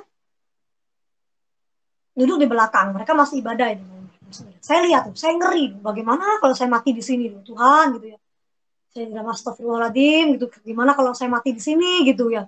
Aduh, masuk neraka jahanam paling dalam ini. Tapi saya ini pengen nyoba kalau apa barangkali sembuh gitu. Terus saya lihat ibadahnya orang Kristen gitu kan ya. Karena kan saya nggak tahu. Saya lihat dia menyanyi, menangis, mengangkat tangan, tepuk tangan gitu. Dalam hati saya gitu. Orang gila mereka ini. Nggak pakai berwudu, nggak pakai membasuh tubuh gitu. Mereka bisa berdoa sama Tuhan, nggak pakai menghadap kiblat, nggak pakai apa. Kok bisa langsung ibadah gitu. Enak banget ini orang Kristen ini ya. Semuanya halal gitu, dalam hati saya. Jadi mereka ibadah gitu, saya itu menggerutu di dalam hati. Nah, tetapi ada satu lagu yang membuat hati saya itu di sisi lain itu merasakan klik gitu ya, tak gitu. Tapi di sisi lain merasakan nggak mungkin lagu ini benar. Itu lagunya seperti ini. Penyertaanmu sempurna, rancanganmu penuh damai, aman dan sejahtera, walau di tengah badai. Inginku selalu bersama, rasakan keindahan, arti kehadiranmu, Tuhan. Di dalam itu kok rasanya lagu ini enak kayak gini. Tetapi orang Kristen ini bodoh. Ya, penyertaanmu sempurna, aman, sejahtera di dalam badai. Oh, saya ngamen aja kehujanan, kepanasan aja rasanya pahit, pedih. Ya, rasanya tuh pengen marah gitu ya. Kalau bisa Tuhan saya bunuh gitu ya. Iya, kalau bisa Tuhan saya bunuh. Kenapa kamu bikin hidup saya susah begini? Lah, kok orang Kristen bilang itu aman di dalam badai? Macam mana aman di dalam badai? Ya, gak masuk akal kan? Terus apa? Inginku selalu bersama gitu ya, bersama. Bagaimana rasa bersama Tuhan? Yang pengajaran saya waktu itu tidak ada seorang pun yang bisa bertemu dengan Tuhan. Sebab Tuhan itu maha besar. Siapa yang bertemu dengan Tuhan, pastilah ia mati. Ini orang Kristen ngaku-ngaku bersama dengan Tuhan. Arti kehadiranmu Tuhan. Hadiran yang seperti apa? Tuhan kok hadir. Ya matilah kita. Orang kita ini kecil banget ya. Gitu. Gak mungkin kita bisa bertemu dengan hadirat Tuhan. Orang Kristen ini kalau mungkin sekarang itu bisa dikatakannya alaynya tingkat dewa gitu ya. Tapi waktu itu kan gak ada bahasa alay, pokoknya apa ya. Menghayalnya itu tingkat tinggi gitu. Tapi kemudian habislah ibadah itu, Ibu pendeta itu namanya Ibu Ripka. Jadi itu jemaatnya cuma sekitar 10 ya. Bahkan gedungnya pun saya pikir masih menyewa, dan jemaatnya 10 orang saja, tetapi penuh dengan iman pada waktu itu. Bu Ripka ini mendoakan saya. Dan saya nggak pernah kenal sama Bu Ripka nggak pernah kenal sama saya. Dia berdoa, baik ya, Ingvi, ayo kita berdoa. Oh ya, dia peluk saya, dia berdoa begini kira-kiranya. Tuhan Yesus, bukan manusia yang membawa manusia ke dalam Engkau, tetapi semua itu sudah Kau atur gitu. Bukan, gak ada kebetulan di dalam hidup ini, melainkan semuanya sudah ada rancangan Tuhan. Tuhan, Engkau tahu di dalam hati Ingvi ini penuh dengan kepahitan. Terus saya itu sudah, kok tahu orang ini? Tuhan, gitu, ampuni dosanya Tuhan. Bahwa dia saat ini, masa lalunya sampai saat ini, jika memiliki dosa, jika menyimpan suatu dosa, ampuni dulu Tuhan, ampuni Tuhan. Gitu. Dan jadikanlah Ingvi ini tahir, sembuh. Hapuskanlah segala kepahitan dan segala kepedihan masa lalunya Tuhan. Tolonglah supaya Ibu Ingvi ini merasakan satu damai dan kelepasan.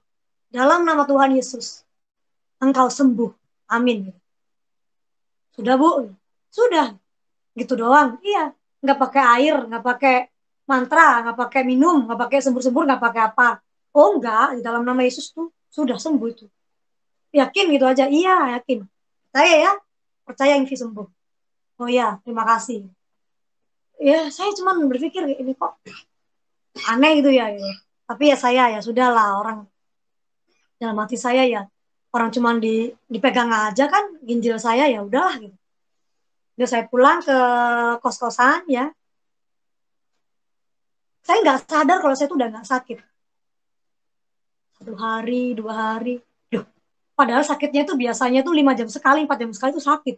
Sakitnya itu menderita seperti apa ya? Seperti orang melahirkan kali ya. Ditusuk-tusuk gitu loh teman-teman. Aduh, luar biasa. Akhirnya, kok saya nggak sakit ya? Kok saya nggak sakit? Jangan-jangan saya sembuh ini. Waduh, nah saya sembuh takut itu. Bingung saya. Wah, ini sugesti. Karena saya percaya, maka saya sembuh. That can be miracle when you believe. Itu aja. Jadi ini karena saya terlalu percaya, makanya saya sembuh. Akhirnya, ya sembuh deh. Teman-teman sampai sekarang sembuh sih. Tapi bukan itu yang membuat, belum itu yang membuat saya berjumpa dengan Tuhan. Saya di SMS kan, pada waktu itu kan 11 tahun yang lalu ya. Itu 11 tahun yang lalu. Sekarang saya umur 33. Jadi 11 tahun yang lalu, saya masih umur 20-an ya. Itu belum ada namanya internet kan. Internet ada sih, tapi di warung internet. Itu saya masih, SMS ya. Saya masih SMS. Itu pendetanya bilang gini, Ingvi, gimana kabarmu? Iya Bu, saya nggak sakit lagi. Oh, puji Tuhan, sembuh ya. Ya pokoknya saya nggak sakit gitu ya. Saya masih belum berani bilang sembuh ya. Yang penting saya nggak sakit. Terus ini datang ya ibadah Pentakosta. Apa itu Bu? Oh ya, pencurahan Roh Kudus. Roh Kudus, saya bilang. Ngeri saya. Tapi saya berpikir begini, manusia ini harus punya balas budi. Kalau ini baik, ya saya harus baik. Masa saya diundang ibadah aja saya nggak mau sih? Orang saya sudah disembuhkan. Jadi pikiran saya yang menyembuhkan adalah Ibu Pendeta. Akhirnya saya datang sama pacar saya ini, saya datang. Ya kita ibadah. Ibadah. Akhirnya di ibadah itu saya itu melihat mereka itu bahasanya aneh gitu. Pada waktu itu saya pikir mereka itu kerasukan atau orang gila gitu. Ini orang-orang jadi gila semua ya kok. Maaf mereka bilang begini loh teman-teman.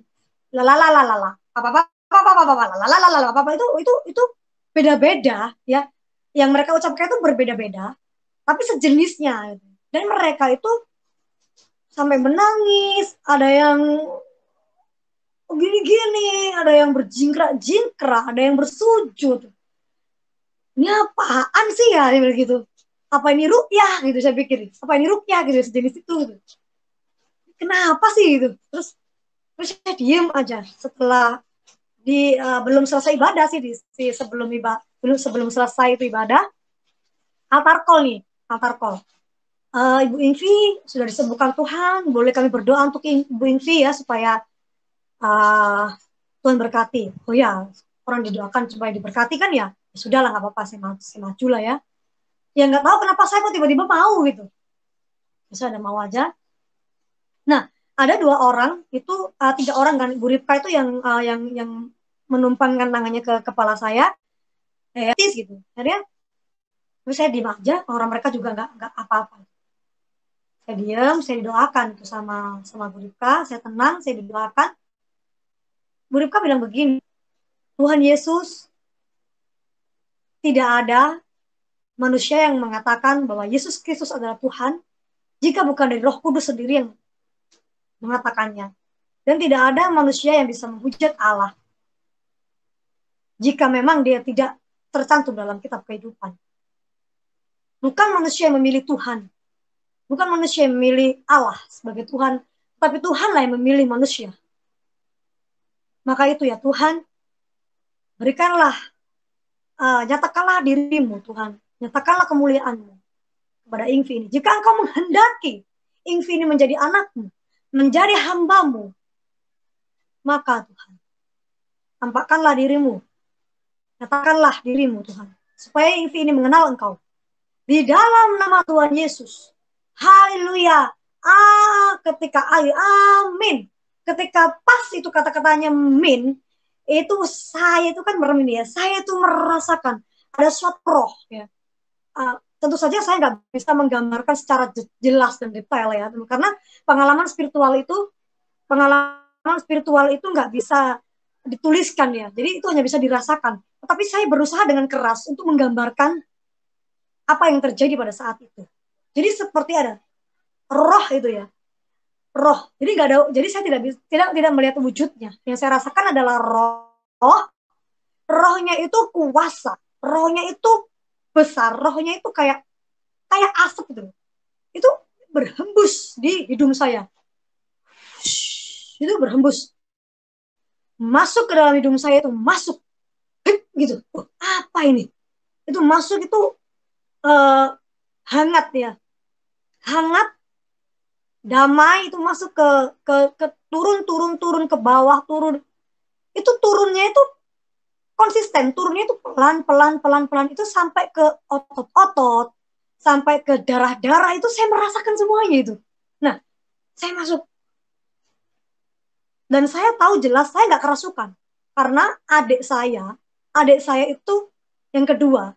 Saya pernah menyaksikan adik saya itu kerasukan. Orang yang kerasukan roh jahat, itu juga begitu. Dia masuk kan, roh jahatnya masuk. Tetapi roh dirinya itu nggak tahu kemana.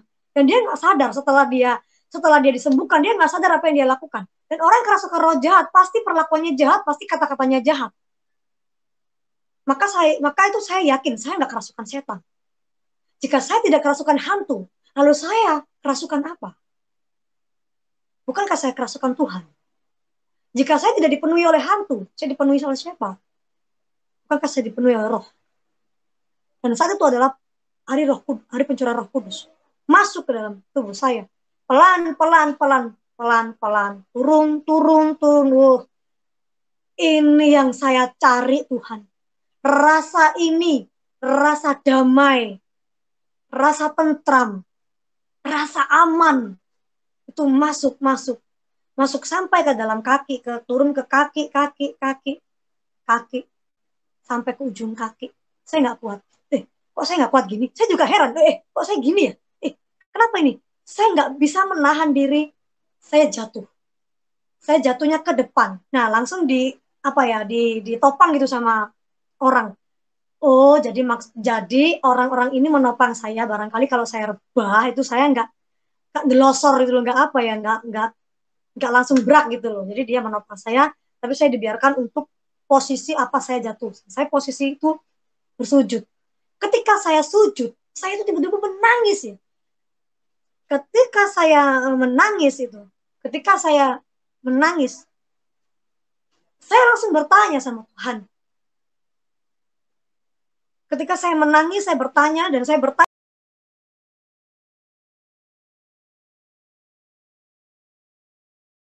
itu, saya tiba-tiba bisa bahasa yang orang-orang ini ucapkan tadi itu, ya, yang orang Kristen itu mengatakan itu bahasa lidah, bahasa roh. Bayangkan, mana mungkin saya bisa bahasa lidah, bahasa roh? Saya aja nggak percaya. Saya aja waktu itu nggak ngerti apa itu bahasa lidah. Tapi saya bisa. Tapi saya mengucapkannya, gitu ya. Terus sampai jiwa ini puas, saya bertanya, Tuhan, gitu, siapakah Engkau? Dan saya kaget, Tuhan itu bisa menjawab. Audible, saya dengar di telinga saya dan di hati saya. Ya, sinkron seperti suatu kayak setrum begini. Akulah Yesus yang kamu tertawakan itu, yang kamu hina-hina itu, yang kamu nggak percaya itu. Akulah dia. Udah, ngomongnya gitu aja.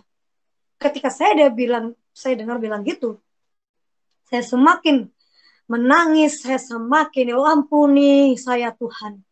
Saya kemarin berkata begini, berkata begitu. Saya sekarang mengenal Tuhan. Dan ketika saya sudah selesai, dipuaskan, saya berdiri dan saya bilang sama Bu Ripka baptiskan saya.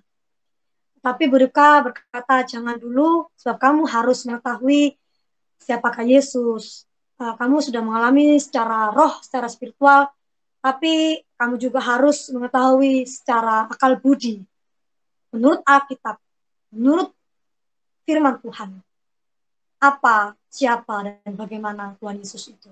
Dan kemudian saya mempelajari, beberapa bulan kemudian saya dibaptis di gereja lain, dan saya ini menikah dengan pacar saya, yang menjadi suami saya yang kedua. Nah, teman-teman, di sini adalah sudah mulai tantangan-tantangan saya mengikut Tuhan. Jadi saya ingin bercerita tentang sedetail-detailnya, supaya saya ini bisa menceritakan apa yang Tuhan perbuat kepada hidup saya. Dan Tuhan suruh saya untuk membagikan, menceritakan kepada teman-teman dengan motivasi hati yang murni, yaitu untuk jika yang mendengar hari ini belum kenal sama Tuhan, itu mereka yakin tidak bimbang dan mau dibaptis. Jika sudah mengenal Tuhan, tetapi masih di dalam jalan yang belum Tuhan berkenan, maka supaya kita semua bertobat. Jadi kemudian saya kan dibaptis nih. Tuhan, saya baca firman Tuhan bilang, akulah aku dalam segala jalanmu. Saya pasti takut belum mengakui kalau saya sudah Kristen. Iya kan? Orang tua saya pasti kecewa. Orang tua saya pasti sangat kecewa. Dan saya memaklumi hal itu. Saya nggak benci. Saya memaklumi sebagai orang tua pasti mereka akan kecewa. Tapi saya baca juga, apa saya mau sembunyi-sembunyi aja ya? Apa saya mau kayak nggak usah tahu lah semuanya kalau saya Kristen, yang penting Tuhan tahu. Tapi saya baca firman Tuhan yang lain, bahwa Tuhan bilang, kalau kamu nggak mau mengakuin aku di depan orang, aku juga nggak mau ngakuin kamu di depan Bapakku. Waduh, nah, percuma gitu ya, saya masuk Kristen ini kan percuma. Kalau saya nggak diakui menurut di depan Bapa, berarti saya nggak bisa masuk ke dalam kerajaan surga dong. Jadi saya berani nggak berani, saya harus beranikan diri. Dan apa yang terjadi? Ya jelas saya ditentang ya. Saya seorang kafir, saya seorang murtad. Saya sudah menjelaskan mengapa saya begitu, tapi mereka terus mengatakan bahwa saya masuk Kristen karena calon suami saya. Karena saya mau menikah dengan suami saya. Akhirnya saya menikah dengan suami saya. Dan akhirnya mau nggak mau sih orang tua saya juga Demokrat ya. Demokratis ya. Ya sudah lah, karena saya sudah dewasa, sudah punya anak dan menikah kedua. mau nggak mau mereka menerima. Tetapi perkataan-perkataan mereka, sindiran-sindiran mereka, itu masih menyakitkan hati. Sindiran, lalu saran-saran itu jual agama lah, apalah itu masih begitu. Nah, itu tantangan pertama. Tantangan kedua, ketika keluarga mantan suami saya alias keluarga dari anak saya yang pertama itu mendengar bahwa saya sudah Kristen, ya nggak tahu dengarnya dari mana, mereka mau merebut anak saya supaya anak saya tidak menjadi Kristen. Tapi saya nggak mau dong, karena saya tahu bahwa saya bertanggung jawab atas jiwa anak saya. Jika saya selamat, anak saya juga harus selamat. Akhirnya saya bersepakat untuk pergi ke kampung halaman suami saya. Dan keluarga suami saya ini kan tidak setuju dengan saya karena saya seorang janda. Dan keluarga suami saya ini adalah keluarga hamba Tuhan. Mohon maaf, saya tidak ingin menjelekkan siapapun, dan saya juga tidak menyebut nama. Saya tidak ingin menyakiti hati siapapun juga. Tapi ini adalah bagian dari tantangan kehidupan saya. Ketika saya melihat bahwa seorang orang yang seiman itu belum tentu bisa menerima kita dengan baik. Jadi buat teman-teman yang saat ini sudah percaya sama Tuhan atau baru percaya sama Tuhan, jangan pernah mengandalkan manusia untuk menerima kita. Andalkan saja Tuhan. Sebab manusia pasti mengecewakan. Dan waktu itu saya pikir, saya juga diterima sebagai menantu yang baru Kristen. Sebagai ipar yang baru Kristen. Sebagai istri yang baru Kristen. Saya ingin dibimbing. Tetapi apa yang terjadi? Saya pulang ke Jakarta. Saya ditolak. Saya dicaci maki. Saya dihina. Saya dibilang tidak layak. Tapi saya diam. Saya bilang, Mak, Tuhan kan yang menjadi hakim. Biarlah Tuhan yang menghakimi. Kalau memang saya yang bersalah di depan Tuhan, ya Tuhan yang menghakimi. Tapi tetap keluarga mantan suami saya kan hamba Tuhan yang mengatakan bahwa haram kamu menikah dengan seorang janda. Ya saya tahu bahwa saya tidak boleh bercerai. Saya tahu. Tapi sekali lagi bahwa biar Tuhan yang menjadi hakimnya. Nah, waktu itu kan saya masih baru menikah. Nah, suami saya ke Jakarta bersama anak saya, dan saya tidak bekerja, suami saya juga belum bekerja. Akhirnya mantan suami saya waktu itu bekerja sebagai tukang ojek. Tukang ojek, apapun lah, apa ya, kuli bangunan juga, tukang parkir juga, semua dikerjakan supaya kami ini bisa hidup. Karena kan nggak ngerti mau ngapain gitu. Nah, ketika itu saya kemudian hamil anak yang kedua. Dihamil anak yang kedua ini, suami saya ini mulai menunjukkan ketidaksukaannya terhadap anak saya. Yang pada waktu itu, sebenarnya pada waktu masih pacaran itu, dia juga sudah menunjukkan sama saya bahwa dia nggak senang sama anak saya, tapi tidak secara vulgar. Cuman tingkah lakunya itu kayak nggak ikhlas gitu ya, nggak senang. Tapi dia nggak berani ngomong karena masih pacaran. Tetapi pada waktu menikah, sudah berbulan-bulan, saya hamil itu, baru ditampakkan bahwa dia tidak suka dengan anak saya. Dan anak saya ini, pada waktu itu umur 3 atau 4 tahun ya, 3 atau 4 tahun, laki-laki anak saya, itu sudah sering dipukul, itu sudah sering dicubit. Jadi dipukulnya bukan mukul biasa gini, bukan. Itu dipukulnya sampai berdarah-darah, sampai lebam-lebam. Itu dipukulnya sampai semuanya itu biru. Dan ketika anak saya itu menangis, anak saya ini melihat mata saya ingin mendapatkan pertolongan, saya nggak menolong anak saya. Saya hanya diam dan menangis, karena kalau saya tolong anak saya makin dihajar sama suami saya. Saya bilang sama dia, bukankah kamu dulu sudah menerima aku apa adanya? Tapi suami saya bilang, kembalikan aja anakmu itu ke orang tuanya. Saya bilang, saya orang tuanya. Dan sayalah yang harus bertanggung jawab atas kehidupannya. Kalau kamu memang nggak menyukai anak saya, anggap aja dia nggak ada. Tapi jangan dipukul. Paling di depan saya. Tapi selama bertahun-tahun, 5 tahun saya berumah tangga. 5 tahun pula, saya melihat dia memukul anak saya. Anak saya umur 6 tahun ya, sampai umur 6 tahun waktu itu disuruh push up. 6 tahun suruh push up tangannya begini di lantai. Push up 50 kali. Kalau nggak kuat, dijeguk ini. Ini kan punggungnya. Diginiin, dek gini. Jadi dek, darah ini, darah. Kadang dipukul sama apa gitu. Darah ini. Jadi sekolah itu berdarah-darah. Sampai itu sering ketahuan sama tetangga-tetangga. Dan mau dikepung sama polisi. Tapi saya bilang, saya ampuni suami saya. Dan saya sering diusir sama suami saya karena saya sering membela anak saya. Walaupun anak saya tidak tahu kalau saya membela dia. Tapi saya membela dia saat anak saya ini tidur. Dan saya sering diusir. Kan saya hidup di Jakarta, saya diusir ke Surabaya, saya nggak boleh bawa uang sama sekali. Saya bawa anak, kan ceritanya saya sudah melahirkan anak kedua. Jadi saya bawa anak kedua itu. Saya gandol. Gandol, gandol itu apa ya? Kayak numpang gitu ya. Numpang ke bis itu nggak bayar. Ke kereta api saya nggak bayar. Saya nangis, saya bilang saya diusir suami saya. Saya tolong, tolong saya. Saya ke Surabaya. Saya ke Surabaya. Di Surabaya, orang tua saya bilang apa? Itulah perolehan kamu menjual agama.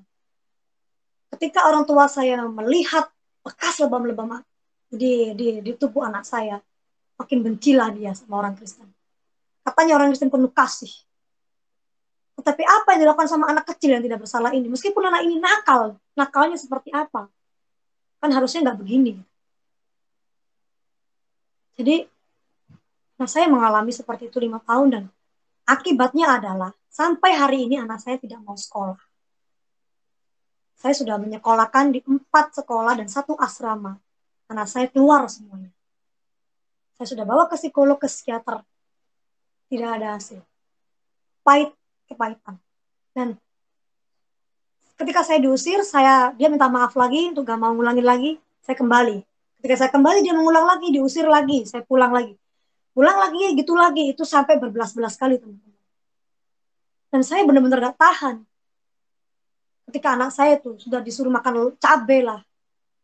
Makan tawas lah. Tawas itu apa ya? Tawas itu seperti, bentuknya seperti gula batu, tetapi dia fungsinya untuk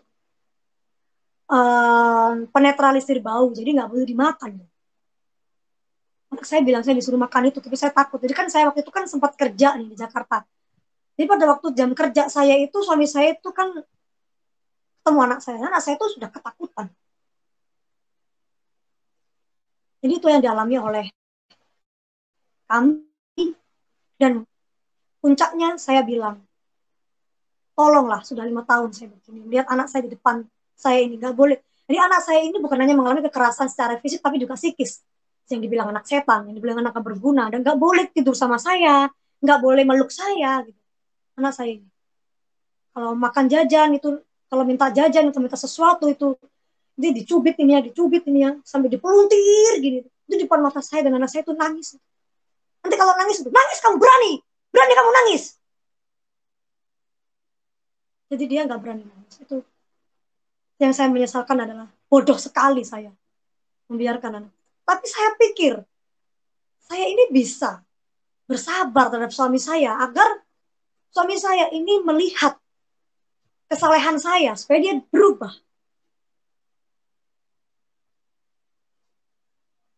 Tetapi enggak berubah, teman-teman.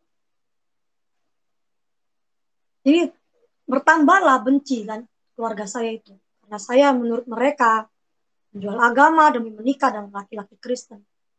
Malah yang saya belain kayak begitu. Padahal saya nggak masuk Kristen gara-gara itu.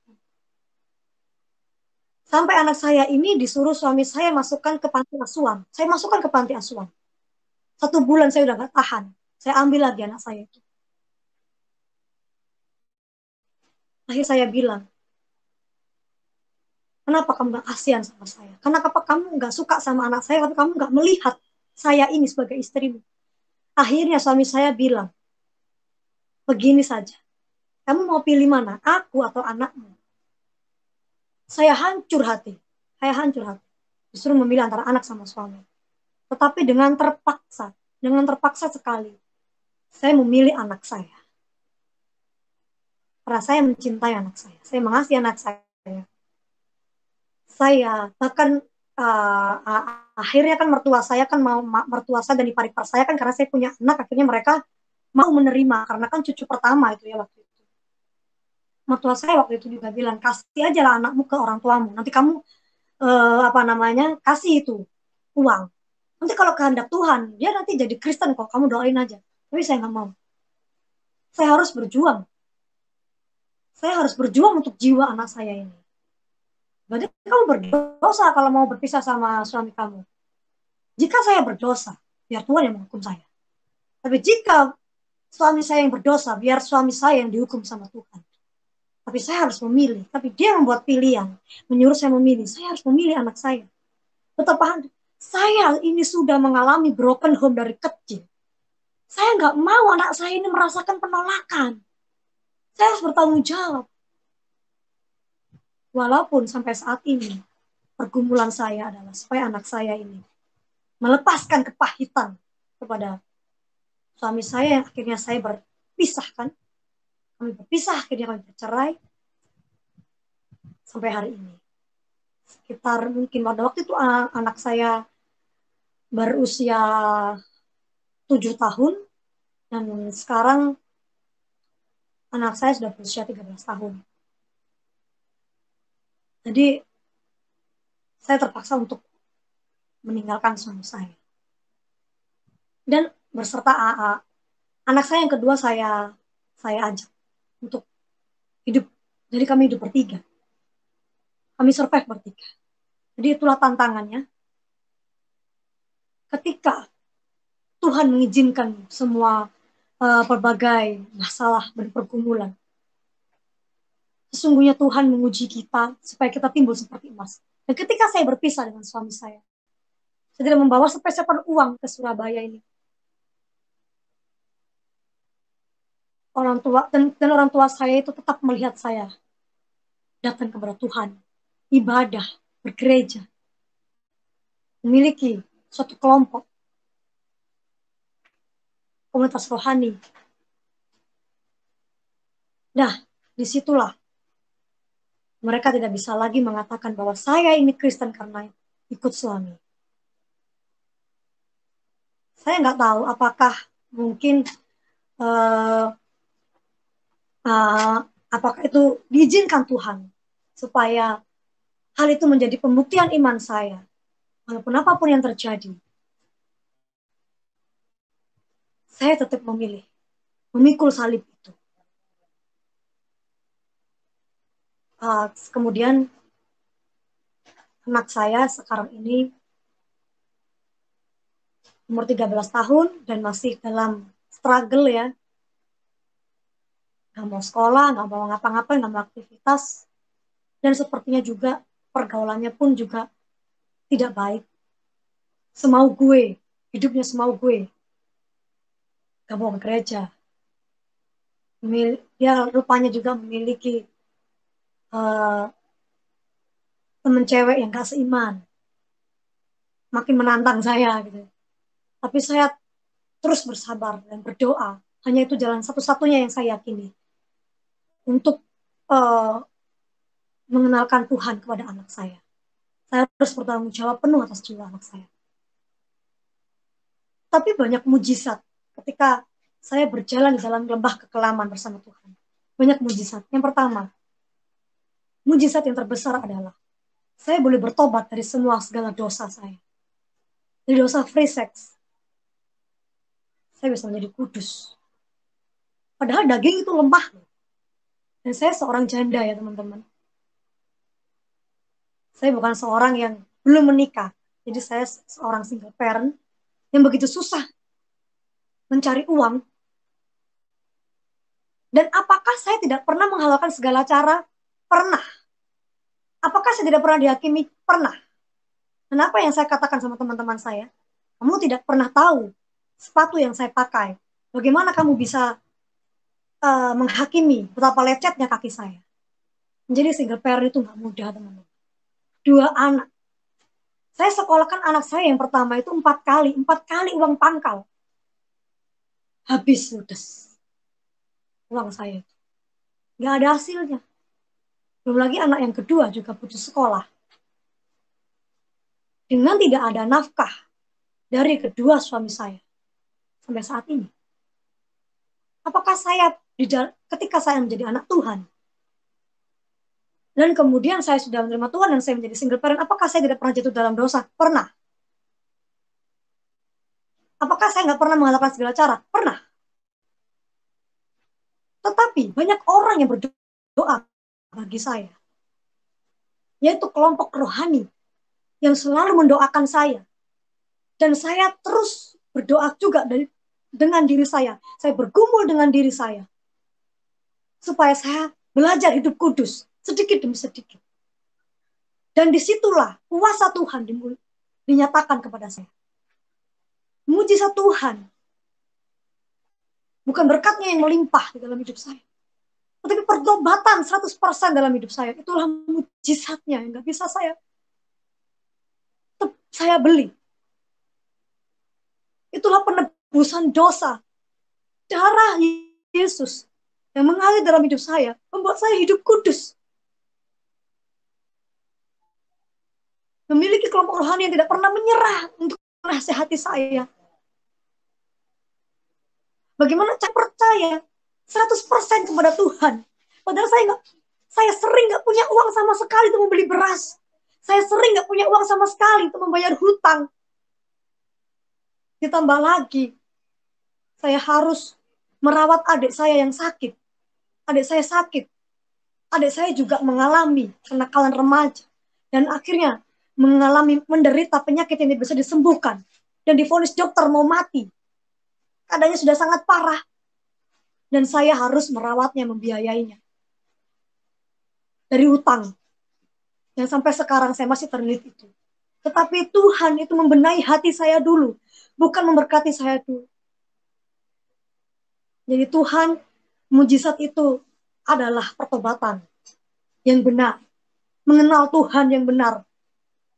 Terus saya bisa mengenal suara Tuhan, mendengar suara Tuhan, dituntun. Sampai saya bisa kesaksian.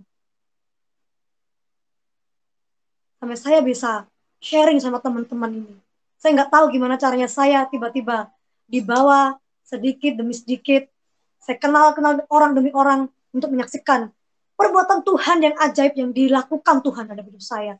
Adalah penebusan dosa. Saya menjadi kudus. Saya diberkati. Setelah itu saya diberkati. Saya mengalami mujizat 5 roti 2 ikan. Yang tidak ada menjadi ada.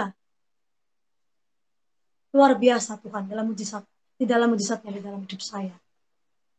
Itulah sepenggal kisah hidup saya. Motivasi saya bersaksi adalah agar semua yang mendengarkan semakin mengenal Tuhan.